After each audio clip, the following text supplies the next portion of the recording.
सीधे चलने में इनको दिक्कत आती है तो क्या गाड़ी चलाएंगे। मुझे पता चला कि I am suffering from PPRT, polio residual deformity. आपकी ज़िंदगी में कभी मायूसी ने आने की कोशिश की या मायूसी आई? सोशल इवेंट्स जो होते हैं, जब तक आप उन चीज़ों में एक्सपोज नहीं होंगे आपको कैसे पता चलेगा बात। दिल को लगती थी जब वो, उन दिनों तो हम उसको बचपने में लेते थे, कोई आपको गलत नाम से पुकार लेता था।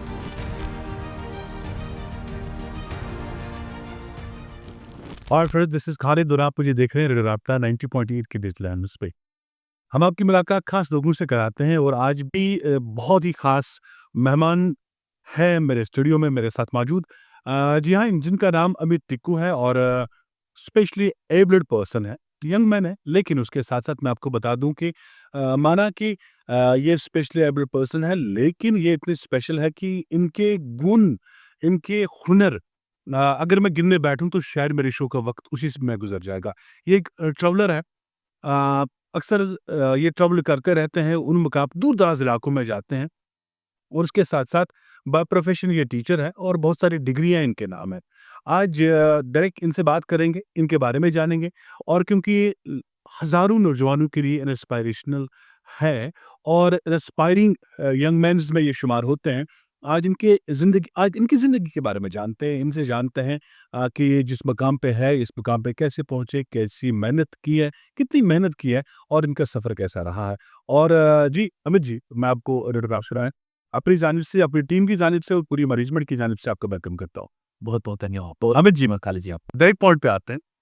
पहले जानते हैं आपके बचपन के बारे में, कहाँ पैदा हुए और आपकी जो यहाँ तक का जो सफ़र है, क्योंकि जिस्मानी तौर आप कमज़ोरी से भी जूझ रहे हैं। आप स्पेशली एबल्ड पर्सन हैं, तो कहाँ पे आप पैदा हुए और क्या ये बचपन से आप कोई जो है आप बचपन से ही थे या कोई हादसा हो? कैसे आप इस कमज़ोरी के शिकार हुए? जी, खालिद साहब, जो मेरा जन्म हुआ है वो मटन में हुआ है। I am basically a native of mutton, मट का रहने वाला हूँ मैं। तो 1982 में बिल्कुल एक जैसे नॉर्मल बच्चा पैदा होता है। I was the second child of my family. मेरे से बड़े मेरे ब्रदर हैं। तो नॉर्मल पैदा हुआ, अच्छे से चलते-फिरते थे, टाइम निकला। लेकिन बाय द एज ऑफ 2 साल के बाद ऊपर वाले को पता नहीं क्या मंज़ूर था कि हम लोग जम्मू गए, कुछ फंक्शन था वहाँ पे, मेरे पेरेंट्स मुझे जम्मू लेकर गए। तो वहाँ से जब हम वापस आए तो I was not able to stand on my own. तो जब पता करवाया गया तो I was taken to Delhi, वहाँ ट्रीटमेंट हुआ। तो मुझे पता चला कि I am suffering from PPRT, polio residual deformity. तो काफ़ी ट्रीटमेंट किया पेरेंट्स ने, लेकिन अल्टीमेटली जब मैंने भी होश सँभाला तो पता चला कि ऐसी डिफ़ॉर्मिटी है, जिसके साथ मुझे अपनी पूरी ज़िंदगी गुज़ारे बट जीनी पड़ेगी। तो वहाँ से सफ़र शुरू हुआ स्ट्रगल्स का। मुझे मुझे काफ़ी लेट स्कूल एडमिट करवाया गया। लाइसेंस पब्लिक स्कूल मटन में डाला गया, जहाँ पर मुझे घर वाले लेकर जाते थे, क्योंकि मेरे फ़ादर साहब he was a central government employee. कभी मेरे चाचा जी मुझे लेकर जाते थे, कभी कोई लेके जाते। आई स्टिल रिमेंबर कि उन टाइम पर आई डोंट नो अभी वो कहाँ पर है। एक जेके बैंक मटन के मैनेजर होते थे। ये बात चल रही है कि 80s की बात, 87, वो 88 स्कूटर लेकर आते थे। वो भी मुझे अपने स्कूटर पे लेके जाते थे स्कूल। कानपुर साहब की अब वो आपको जानते थे? नहीं, मैं खड़ा होता था, मेरी मदर मुझे वहाँ पर कभी वेट करवाती थी, साइकिल पे लेके जाते। उन्होंने एक बार बोला कि नहीं, मैं लेके जाया करूँगा सुबह इसको। उन दिनों जेके बैंक मटन बिल्कुल हमारा जो मार्टिन टेम्पल है उसके बाहर हुआ करता था, ये रिमाइंड खाली। या बिल्कुल, बिल्कुल। तो वो लेके जाते थे। अच्छा, अच्छा। वहाँ पर मुझे उठा के लेकर जाना पड़ता था, उठा के बिठाना पड़ता था मुझे बेंच पर। कांडू साहब ने थे उन दिनों प्रिंसिपल, भगवान उनकी आत्मा को शांति दे, इस दुनिया में नहीं है। काफ़ी सपोर्ट किया उन्होंने मुझे, बहुत सपोर्ट किया उन्होंने। तो मुझे अभी भी याद है उस दौरान जब मेरा ट्रीटमेंट चल रहा था तो I was under plaster of my left leg for the continuous 7 months. अच्छा। हुँ, 7 मंथ्स। तो एक डॉक्टर साहब होते थे हमारे बोन एंड जॉइंट हॉस्पिटल बरज़ुला के, डॉक्टर मुनीर, मे बी आज वो कहाँ है? तो उन्होंने बोला कि मैं इसको ट्रीट करूँगा, इसको चलने-फिरने लायक मैं बनाऊँगा। Very kind person that. तो बड़े यंग थे वो, आज तो एल्डरली होंगे। तो उन्होंने 7 मंथ्स मेरी टाँग को प्लास्टर लगाया और 7 महीने मुझे घर वाले उठा के लेकर जाते थे स्कूल में, वहाँ बिठाते थे उस टाइम के लिए, क्योंकि मुझे शौक था पढ़ने का। मेरे घर में जब मेरे भाई-बहन स्कूल जाते थे, I was brought up in a joint family. तो और एजुकेशनल फैमिली थी। जी, जी। सब टीच मतलब मैं अपनी फैमिली का 4th जनरेशन टीचर हूँ। अच्छा, तो मुझे अच्छा लगता था स्कूल जाना, लेकिन हेल्थ इश्यूज़ होने के कारण मुझे स्कूल नहीं भेज पाते थे। ओके, तो वहाँ पर लेके जाते थे, वहाँ बिठाते थे कुछ टाइम के लिए, फिर घर लाते थे। तो मेरी मदर मुझे पढ़ाती थी घर में। मेरी एक छोटी बुआ जी है, बेटी दीदी बोलते हैं उनको, वो मुझे घर में पढ़ाते थे। ओके। जब मैं तालीमी माहौल था। हाँ, उन्होंने पढ़ाया धीरे-धीरे, धीरे-धीरे, धीरे। एग्ज़ाम के लिए कभी स्कूल लेकर जाते थे, वही उठा, साइकिल पे लेके जाते थे। फिर फ़ादर साहब ने स्कूटर खरीदा, स्कूटर पे कभी-कभी लेके जाते थे, क्योंकि खुद तो नहीं होते थे वो, फिर वो किसी को रिक्वेस्ट करते थे मेरी मदर, आप इसको स्कूल लेके जाइए, खाना लेकर वो आते थे। फिर उसके बाद एक अनफॉर्च्यूनेट इंसिडेंट माइग्रेशन का हो गया। हमें माइग्रेट होके जम्मू जाना पड़ा। तो सबसे पहले जो हम सेटल हुए, हम बटोत में सेटल हुए। My father was posted there. तो वहाँ पर हमने 3rd क्लास तक की मैंने पढ़ाई की वहाँ पर। वहाँ पर पढ़ा, तो वहाँ पर भी यही दौर था, मदर उठा के लेके जाती, क्योंकि I was on braces that time. Okay, मुझे ब्रेसेस पे चलना पड़ता था और उतना भी मैं चल नहीं पाता था, क्योंकि जो मेरी अफेक्टेड लेग थी, ये बिल्कुल लटकती रहती थी उन दिनों। तो घर वाले ही उठा के लेके जाते थे, गोदी में उठा के लेके जाते थे, रिश्तेदार भी गोदी में उठा के लेके जाते थे। फिर after that I was father साहब की फिर ट्रांसफ़र हुई, लखनपुर उनकी ट्रांसफ़र हुई।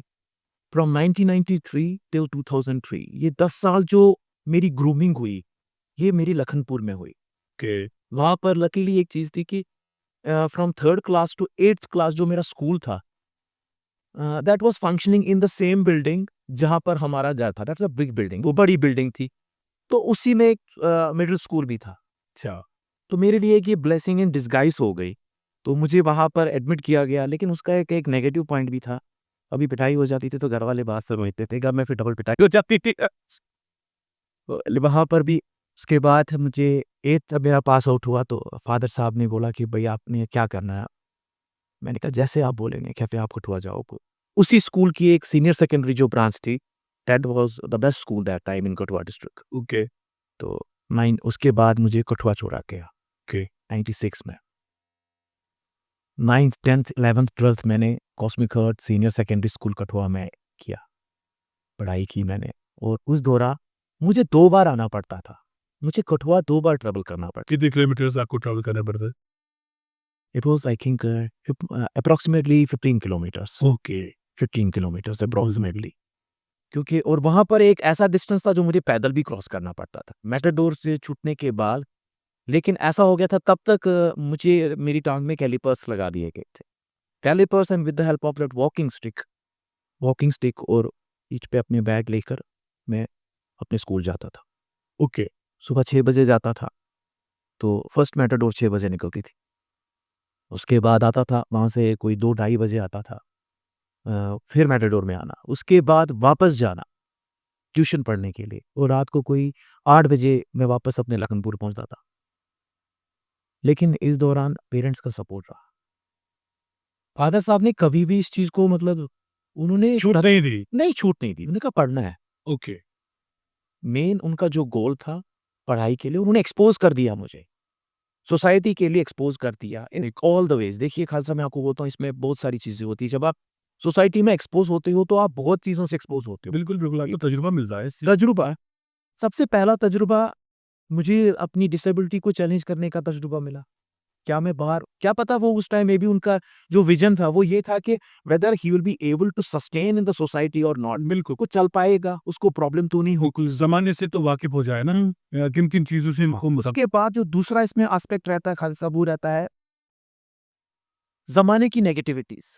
ज़माने की नेगेटिव्स में सोशल इविल्स जो होते हैं, जब तक आप उन चीज़ों में एक्सपोज़ नहीं होंगे, आपको कैसे पता चलेगा बाहर?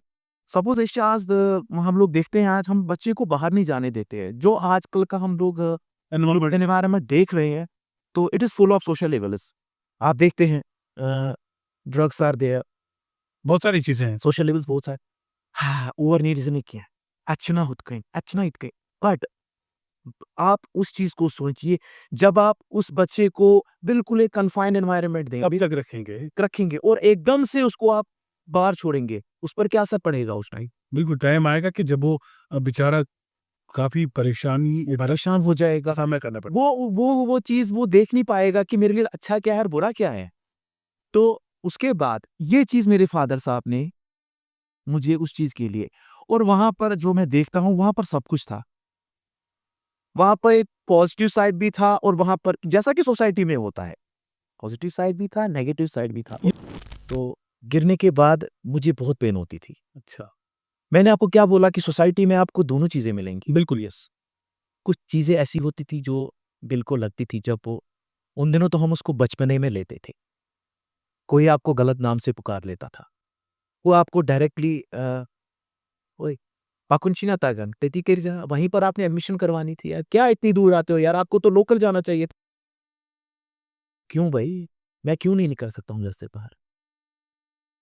अगर मैं 1 बार गिरूँगा, मैं 2 बार गिरूँगा, मैं बार बोला गया। आपके वहाँ पर गवर्नमेंट स्कूल था, आपको वहीं पढ़ना चाहिए था। आप क्यों इतना दूर आते हो? हुँ, हुँ। उस दौर में मैं सबसे पहले मेरे दोस्त, जो खरसा मैंने अभी आपको बोला, जो मेरी क्लासेस होती थी, they were on the 3rd floor. Okay, वो अच्छा स्कूल था। मेरे फादर ने मुझे बहुत अच्छे स्कूल में डाला था। कॉस्मिक गढ़ सीनियर सेकेंडरी स्कूल कटवा में है वो। बहुत अच्छा स्कूल था। तो 3rd फ्लोर तक वो क्लास मेरे फ्रेंड्स मुझे लेके जाते थे। She used to pick me up in their arms, कि वो मुझे गोदी में उठा के क्लास में लेके जाते थे। I would like to name one of some. Yes, yes please. उनमें से मेरे दोस्त थे, अमित कुमार बड़कुलिया साहब, ऋषि शर्मा जी थे, हरदीप सिंह जी थे, तो अचल जी थे। तो ये मेरे जो दोस्त थे, very close to my heart यार, अभी भी वो मेरे बहुत क्लोज है, जिगरी दोस्त है मेरे। प्रदीप होता था मेरे साथ एक, वो मुझे उठा के लेते थे। वो सुबह ही ये डिसाइड करते थे कि आज किसकी बारी है। वॉव! और दूसरी चीज़, पिकनिक जब जाते थे, मुझे दुःख होता था मैं पिकनिक नहीं जा पाता था। क्यों? क्योंकि प्रॉब्लम थी। लेकिन मैंने आपको क्या बोला, वो जो 10 साल मैंने लखनपुर में दिए, that was a golden period of my life. उन्होंने मुझे असली जो मैं आज हूँ, ये सब उन 10 सालों की बदौलत और मेरे दोस्तों की और मेरे टीचर्स। ओके। टीचर्स ने बहुत सपोर्ट किया। ट्यूशन पढ़ने की नौबत नहीं आती थी, लेकिन फिर भी मैं जाता था किस लिए? To prove myself. क्यों? जब बाकी जा रहा है, मैं क्यों नहीं? मुझे हमेशा इस चीज़ में जो आप बात कह रहे हैं ना, कभी-कभी ऐसी चीज़ फेस करनी पड़ती थी हमें। ठीक है सर। तो उस चीज़ को चैलेंज करने के लिए मैं अपना कॉम्पिटिटर खुद ही बन गया। अच्छा, यहाँ पे ये भी जानना चाहूँगा, कभी ऐसा भी दौर आता है कहते हैं ना कि जब आप हालात से लड़ रहे हो, जब आप अपने आप को साबित करने के लिए अपने अंदर ही एक जंग लड़ रहे हो, खुद से ही जंग लड़ रहे हो कि नहीं मुझे कुछ करना है। इस जिसमें कभी-कभार मायूसी भी आती है। क्या आपकी ज़िंदगी में कभी मायूसी ने आने की कोशिश की या मायूसी आई? आप आपको ऐसा लगा कि शायद यार मैं थक गया, बहुत किया? नहीं, ऐसा कभी नहीं हुआ। ऐसा कभी हुआ नहीं। हाँ, एक अब वो चीज़ बाद की में आ जाती है, जब आप ज़्यादातर वो चीज़ आपको तब आती है जब आपको कहीं जैसे शादी के टाइम पर वो चीज़ें होती हैं। मैं आपको बोलता हूँ ज़्यादातर एक स्पेशली एबल्ड को तब प्रॉब्लम आती है, जब वो सब कुछ होते हुए भी अंदर एक चीज़, फिर भी उसको सोसाइटी उस नज़र से देखती है कि यार इसमें तो ये कमी है। और वो चीज़ मुझे सिर्फ़ 2 बार फेस करनी पड़ी कल साथ। जब मुझे ड्राइविंग का बहुत शौक था। मैं जब गाड़ी चलाते हुए किसी को देखता था, तो मुझे दुःख होता था। फिर मैंने एक बार अपने मटन में ही I was appointed as teacher in 2009। Okay. उस टाइम भी मैं आपको बताता हूँ कि I was appointed as teacher in both Jammu and Anantnag districts, क्योंकि उन दिनों इंटर डिस्ट्रिक्ट बैन नहीं हुआ था। अच्छा, I prefer to work in वाह! My Kashmir valley. वाह क्या बात! मुझे इस कश्मीर वैली से बहुत लगाव है। ये होना भी वो नहीं यार, और ये मैं दिल की बात बता आपकी जन्मभूमि है। बिल्कुल है जनरल, हो रहा है। ये मैं दिल की बात बता रहा हूँ आपको। मुझे कश्मीर बहुत अच्छा लगता है, ठीक है? और वो चीज़ मुझे इंस्पायर करती है। मैं पूरा कश्मीर घूमता हूँ विदाउट एनी फियर साइकोसिस इन माय माइंड। ओके। तो जब मेरी शादी की बात चली खालिद साहब, नहीं, तो आपने ड्राइविंग की बात। हाँ, सॉरी, ड्राइविंग हाँ, ड्राइविंग की बात। तो मुझे गाड़ी चलाने का बहुत शौक था। तो मैंने एक बार एक गाड़ी को देखा, उसके पीछे एक स्टिकर लगा था handicapped and clutchless vehicle meant for physically handicapped. वो ऐसी ही नॉर्मल गाड़ी लगी थी। मैं वेट किया वहाँ पर, लगभग 1 डेढ़ घंटा मैंने बाहर वेट किया। फ़ोन नंबर कुछ नहीं था उस पर। अल्टीमेटली एक लेडी आई वहाँ पर, नॉर्मल लेडी आई वो। मैंने कहा ये तो नॉर्मल है। स्टिल देन मैंने कहा ये मैम आपकी गाड़ी है? कहते हाँ। उनका ये इसमें बाहर लिखा हुआ है मेंट फॉर फिजिकली हैंडीकैप्ड, ये क्या है? ओके। कहते इसमें एक सिस्टम लगा हुआ है, उनके फादर साहब को कुछ तकलीफ थी, कहा आपने ये कहाँ से लगवाया है सिस्टम? उन्होंने मुझे कॉन्टैक्ट दिया, एक कुलदीप सिंह करके एक हमारे वो दोस्त हैं, इंजीनियर हैं, उनका दिया, तो मैंने उनका नंबर ले लिया और उस दिन मैं घर पहुँचा, मैंने उस बंदे को कॉल किया, he is from Jalandhar. Okay. मैंने कहा मुझे गाड़ी चलाने का शौक है, तो I am suffering from this disorder और मेरी लेफ्ट लेग इन्फेक्टेड है, तो आप मुझे कहते हाँ अमित जी, आप गाड़ी डिज़ाइन कीजिए, आप गाड़ी चूज़ कीजिए, पसंद कीजिए। मैंने कहा मैं आपको कल कॉल करूँगा। मैं घर गया, मैंने अपने फादर साहब से बात की। उन्होंने बोला, तो as usual his answer was yes, go for it, आपको चलानी है ध्यान से। ओके। तो उन्होंने कहा ठीक है। मैंने उनको कॉल किया, मैंने कहा मैं ये गाड़ी ले रहा हूँ। कहते ठीक है। कुछ लोग, मैं नाम नहीं दूँगा, ओके। तो क्या चला बक क्या गाड़ी चलाओगे आप? हुँ। मत करो ऐसा। ये फादर साहब क्या बोल रहे हो आप इनको गाड़ी चलाएँगे? बस ये तो सीधे चलने में इनको दिक्कत आती है, तो क्या गाड़ी चलाएँगे? क्या प्रिय थे? उस वक़्त कैसा लगा? बहुत बुरा, बहुत बुरा। मैंने कहा कोई बात, अल्टीमेटली मैंने बड़े भाई साहब को भी बोला, तो उन्होंने कहा, कहते छोटी-मोटी गाड़ी लेना सो दैट आप लोकली ड्राइव करो। As a sense of security उन्होंने बोला, लोकली ड्राइव करना, जम्मू श्रीनगर पे आपको तो ड्राइव करना ही नहीं है। ओके, कहा ठीक है। मैंने मैंने पहले मारुति 800 का माइंड बनाया, लेकिन बाद में मैंने कहा छोड़ो अब थोड़ी और ऊँची लेते हैं यार। अब जो मिली तो कुछ अच्छा ही। मैंने शेवरलेट स्पार्क ली, मेरी पहली गाड़ी। हुँ। तो आई कॉल्ड दैट पर्सन, वो आए मेरे घर में, पूरा 1 दिन उन्होंने उस सिस्टम को लगाने में लगाया।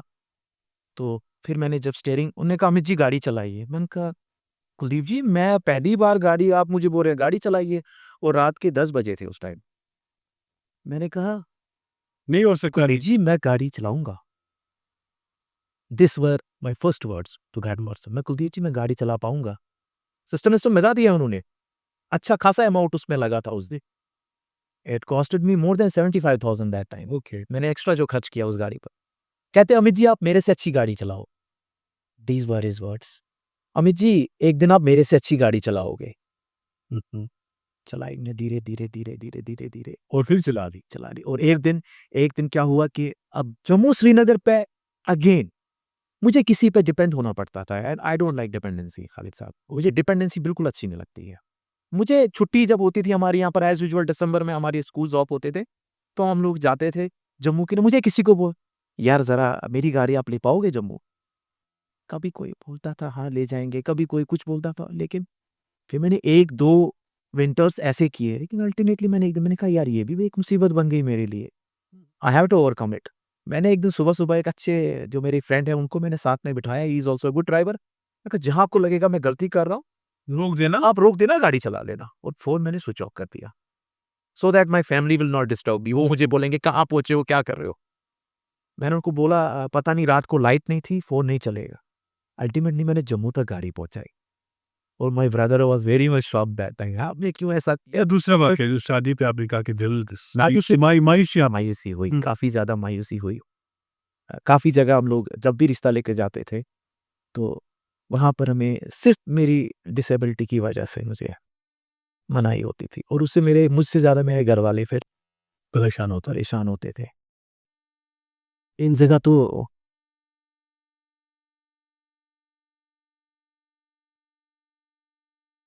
और बाद में जब जब मेरा ये वाला रिश्ता हुआ, एक फरिश्ते थे, समान आदमी है वो, जो मेरे इस time I would call him as my brother in law. He is having a good post in Indian army right now. उन्होंने जब मुझे देखा, कहते ये क्या है? ये क्या डिसेबिलिटी है? हाँ, नो डाउट उनके एंड से भी काफ़ी ज़्यादा उनको कभी प्रेशराइज़ किया गया था कि नहीं भाई आफ्टर मैथ्स क्या होंगे? There are so many things in future, okay. हमें नहीं पता है, लेकिन उन्होंने ही stood behind me like a rock. Okay, उन्होंने कहा ये जो भी चीज़ें हैं I will look after it अगर ऐसा कुछ होता है। लेकिन मैंने इस बंदे में देखा है, finally I got married. She is physically fit, अच्छी है वो, सबसे बड़ी बात यही है। और ले जब हम बाहर निकलते हैं तो सब लोग, ये क्या देंगे, आपने लव मैरिज की है? मेरी मिसेस, खैर मुझे मुँह पर तो कोई अब बोलता नहीं है, क्योंकि मैंने उन चीज़ों को, मैंने कहा ना, बहुत पीछे छोड़ दिया खालसा। स्टिल लोग चाहते हैं कि फिर वो करे। बोलते हैं, कैसे उनको लेडीज़ में आई थिंक ज़्यादातर ये चीज़, जो उनको पूछते हैं, आपकी लव मैरिज हुई थी? ये शादी कैसे हुई है? ओके। हुँ। यहाँ पे मैं मज़ीद आपसे जानना चाहूँगा कि आप इस वक़्त जब मैं आपको एज़ अ टीचर की हैसियत से देखता हूँ, तो वहाँ पे भी आप शाइनिंग स्टार हैं और जब आपको मैं ट्रैवलर की हैसियत से देखता हूँ, तो वहाँ पे भी आप जो है उन जगहों पे पहुँचे हैं, जहाँ पे शायद अभी बहुत सारे लोग नहीं पहुँचे होंगे। तो उस पे तो बात होगी, लेकिन मैं यहाँ पे ये जानना चाहूँगा कि आप मानते हैं कि अभी भी जब कहते हैं ना कि डिफरेंटली एबल्ड बच्चा पैदा होता है, अगर उसमें कोई ना मतलब कोई नुक्स होगा, तो समाज अभी भी शायद इस बात को मानने में पीछे है कि नहीं, जो डिफरेंटली एबल्ड या जो स्पेशली एबल्ड है, ये स्पेशली एबल्ड है। तो आप इस बात को मानते हैं? क्योंकि आज भी देखा गया है कि जब इस किस्म का कोई बच्चा, अगर उसमें कोई जिस्मानी कमज़ोरी होती है, फिर पैदा होता है, तो मिठाई नहीं बढ़ती है। समझा जाता है कि बोझ है हम पे। आप मानते हैं? जी, मैं इस चीज़ को कुछ हद तक है ये, कुछ चीज़ हद तक है।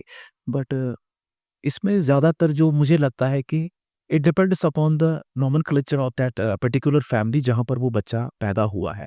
और मोस्ट ऑफ द टाइम ऐसा होता है।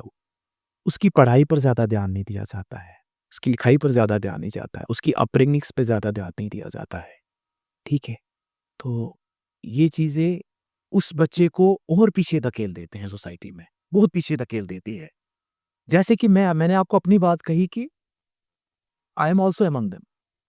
लेकिन the kind of support I got from my family, okay, इसमें सबसे पहली चीज़ खालिद साहब जो होती है, support from your family. Okay. अगर उस बच्चे को, वो बच्चा डिफरेंटली एबल्ड पैदा हुआ है, सबसे पहले तो ही स्पेशल, या specially abled. He is specially abled, हम लोगों को स्पेशली एबल्ड बोला गया है। We have a speciality. अगर कोई नॉर्मल बंदा है, उससे स्पेशल है हम। और ये चीज़ है, प्रैक्टिकली जो मैं समझता हूँ इस चीज़ को कि मैं अपना एक ओवर कॉन्फिडेंस तो नहीं कहूँगा इस चीज़ को, लेकिन हम लोग स्पेशली एबल्ड है। नॉर्मल बंदे से हम एक कदम आगे हैं। कुछ है ऐसी जो वी कॉल इट जो एक सिक्स्थ सेंस, वो हम में रहती है, जो नॉर्मल बंदे से हम एक कदम आगे आगे ही रहते हैं, सॉरी। तो इट डिपेंड्स अपॉन द, मैंने आपको बोला कि उसका जो फैमिली बैकग्राउंड है वो कैसा है। तो मोस्ट ऑफ द टाइम इसको छोड़ दिया जाता है, अबैंडन किया जाता है। अगर पता चल जाता है कि यस, अबैंडन किया जाता है। उसकी पढ़ाई-लिखाई पर इतना ध्यान नहीं दिया जाता है। क्यों भई? अगर अगर अगर वो बच्चा पढ़ेगा, जैसे कि मैंने आपको बोला कि मेरे घरवालों ने मुझ पे तरस, उसमें तरस नहीं खाना है। बिल्कुल, रहम नहीं करना। उसको रहम नहीं करना है, उसको छोड़ दो। सोसाइटी के बाहर छोड़ दो उसको, उसको स्कूल छोड़ो, उसको गाड़ी में चढ़ने दो, उसको उतरने दो, उसको करने दो जो कर रहा है। और जिस दिन हम उस बच्चे पे तरस खाते हैं ना, वो बच्चा पीछे हो जाता है। ये उसका सबसे बड़ा सेटबैक होता है। एक तो उसको बेचारे को फिज़िकली, बेचारे को वो सेटबैक होता है, लेकिन सबसे बड़ा सेटबैक उसको तब मिलता है जब उसपे तरस खाया जाता है। वाह! नहीं, आप नहीं कर पाओ। वाह! पिचोर वही क्या कर उस बेचारा ना ना। मकई उसकी ही। मुझे कितनी बार बचपन में अपने फादर से मार पड़ी है, और अच्छी खासी मार पड़ी है पढ़ाई पर। गलत चीज़ के लिए तो हम कभी आगे निकले नहीं, उस चीज़ से तो हम दूर रहे। लेकिन पढ़ाई पर मार पड़ी है खालिद साहब, लेकिन मुझे नहीं लगता कि कोई दूसरा अगर होगा तो वो ऐसा वहाँ पर करेगा। वो उसमें तरस खाएगा। हाँ, बाप मोड़ा दिनस चिर वही हाँ। चलिए अमित जी, थैंक यू। आपका बहुत-बहुत शुक्रिया, आपसे फिर होगी मुलाकात।